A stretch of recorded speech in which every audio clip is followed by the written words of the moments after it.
Hello, Carroll County. This is Kenny Kyler, Carroll County Commissioner, elected in District 2, Finksburg, Hampstead, and Manchester. But I love all of Carroll County. Almost 2 years, 9 months now on the job, completed 3 budgets, but I need your input. Call me at 443-986-1458 or email me at kkyler@carrollcountymd.gov. I'll start with the hot topic for everyone. 2 hot topics. The transmission line. FERC keeps saying we're going to have outages. PJM keeps saying we're going to have outages. It's odd that we'd have outages in Maryland when this line doesn't even serve Maryland. They keep changing why we want it. We need to keep fighting. PSEG filed a second federal lawsuit for properties and then a third for federal marshal protection. Their crews are now in the Limeboro area. I do feel strongly they should not dig even with a shovel without calling Miss Utility. That's the law, and they need to follow the law. They need to stay on the property that they've notified, not the neighbor's property. But don't threaten them. If they're on the wrong property, they need to get where they belong. If they dig without Miss Utility, they need to stop. But threatening them does no good. The other hot topic, is solar on ag, which we thought Carroll County settled. And doesn't belong on ag. It belongs on rooftops, parking lots, so many other places, commercial, industrial. We probably have the largest rooftop in the state covered with solar, but enough isn't enough. There's a spreadsheet on our website showing different projects in Carroll County, but I'll just run through some for everyone. On Sullivan Road, that one is approved and plans are being submitted. Bear Branch north of Westminster near Laram Drive is approved. Again, they owe us a resubmittal. Pleasant Valley Road's approved. Pre-submittal meeting occurred, waiting on a submittal. Bear Branch, Old Westminster Road, it's approved. And when I say approved, that's approved by PSC. The Public Service Commission overrode Carroll County and said they can do it. No contact with us from that one. The 2 on Fanny Dorsey Road and the one at Cape Horn and 482 and the one at Brown Road in Tawnytown area are still in the Public Service Commission process. Now that's, I think, 8 or 9, but there's 5 more that we've heard about, but they haven't submitted an application. There's one on Eckert Road, one on 97 in Bachman Valley, one on Hemlock Lane in Westminster, one north of Tawnytown off 140, and one on Benson Road in Westminster. Again, a couple of the processes with PSC have slowed because I think a judge might have to step aside for personal reasons, but she was a great judge and listening to us a lot. We'll miss her, but hopefully the judge they replace her with will be just as accommodating. Budget process for this current fiscal year is complete. It was a good budget. Again, increased some revenue without raising taxes, which Carroll County's done since 1997. I don't know if any other jurisdiction has avoided raising the tax rate for that long, and hopefully we can keep doing it. Income tax is so hard to predict. Property tax a little more, but the state does the assessments, so we can again guess what they're going to be, but we don't do them. And the budget, that's our most important job.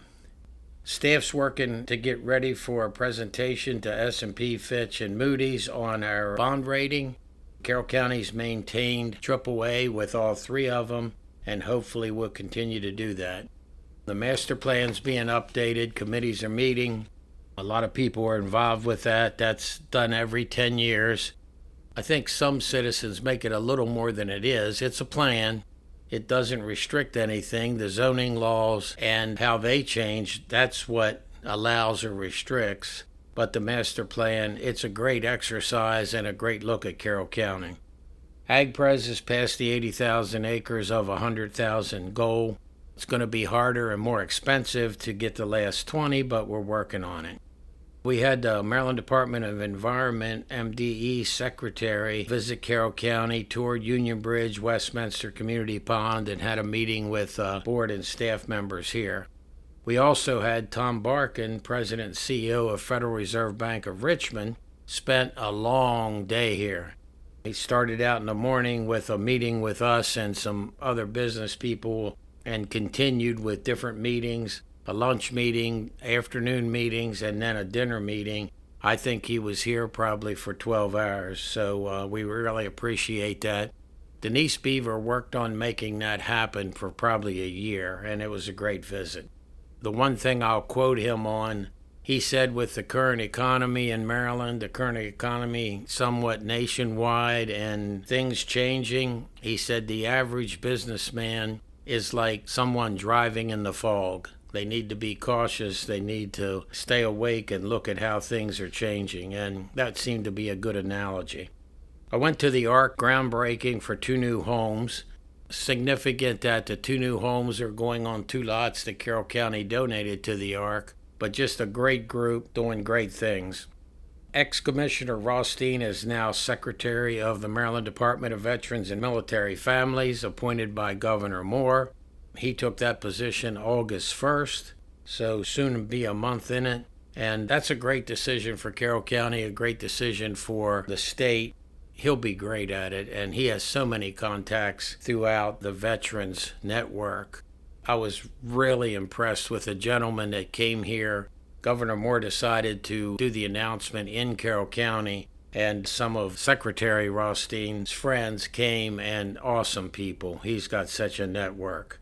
And I want to compliment the governor's staff and the Carroll County staff for creating a flawless event. They did great. That does create a commissioner opening for District 5. Carroll County Republic Central Committee has recommended Susan Krebs to the governor's staff. As far as I know, the governor has not made an appointment. Looking at history from Glendenning through now, even some with Governor Schaefer, they can take as long as they want. They can appoint anyone they want, but it has to be the same party. So in this case, a Republican. So it'll be curious to see how it works out.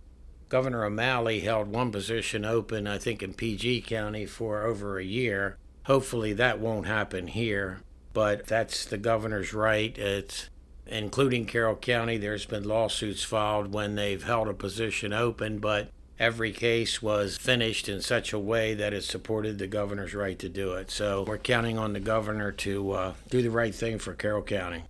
I mentioned earlier the transmission line. The commissioners have submitted letters. We're on the case. We have outside attorneys representing us, and we did send a letter supporting that PSC needs to make them do a detailed schedule and investigate and not rush things through, which is what PSEG would like. They're a contractor and they want quick approval so they can complete it on time, but that's not our problem. Groundbreaking for the state's attorney's building. The one thing I want to mention quickly about that, they're in an old space in the one courthouse. They've probably doubled their size since they've moved in there and are quite cramped, but more importantly, the courts have told them they have to leave the building, so this new building is very much needed. It's probably the best cost-effective space for them. Attended Manchester and Hampstead's National Night Out, attending carnivals, and while we have county EMS and everybody's aware that, we still have many volunteers during fire helping with the ambulances, and they desperately need our help with bingo, raffles, carnivals, and anything we can do to help them with fundraising. I want to mention our employees. We did some service recognition, and we have some now retiring. We're blessed with great employees. I'll just touch on it. Last week was Mako in Ocean City, and not only did we attend some good sessions, but we got to talk to Secretary Day, Secretary Wu, Secretary Rothstein. We met and spent some time with Dr. Levy, who is Carroll County's newest deputy health officer. So if you haven't met him and you deal with the health department, try to say hi to him and meet him. And it was great getting to talk to him. Talked to the comptroller before she did a session, which was a great conversation, and got to talk to Governor Moore and some of the staff a little bit. They were busy running around. Carroll County had their fair. That was great. Rhonda and I supported the cake auction and the livestock auction like we've done for several years. And it's just a great event with great families, great businesses, and great people supporting them. Graduations seem like yesterday, but school starts next week. Be ready for the school buses and we are scheduling a meeting upcoming with our delegation. And we value our relationship with them and Annapolis in general, and Mako helps make that work. So again, Kenny Kyler, elected in District 2, represent all of Carroll County, love all of Carroll County. 33 months into this job, and I have filed to run again for a second term. I love Carroll County, need your input. Please call me or email me. Thank you very much.